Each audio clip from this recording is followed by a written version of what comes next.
Hi there! Today I'm going to show you how to make these adorable sock pumpkins. First, you'll start with your sock piece. Then you'll start filling in with the beads. I had to split my pack in half because I made two, so that was the second half of mine. Once you dump that in, then you can get your stuffing and fill that in next.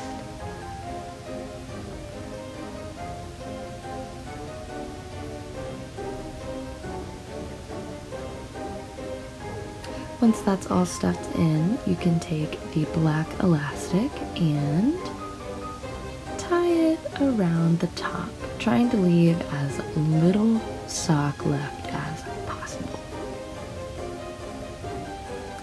Now we're going to take our yarn on our needle, tie a little knot just to make sure it doesn't pull through, and pull it through the center.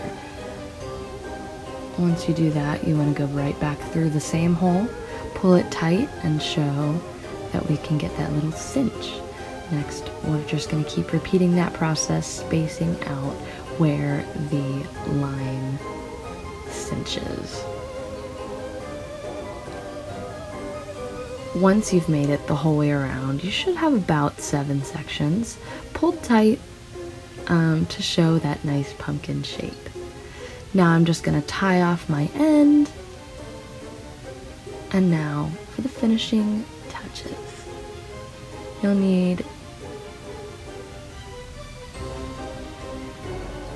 your leaf and the stem we're going to make. So first I put some glue on my leaf, and I'm gluing that over the opening just to hide where we tied off that sock. Next, I'm going to roll up this piece, which is going to be my stem, add a little bit of glue to the base, and then stick that down. And there you have it, a super cute and easy fall craft.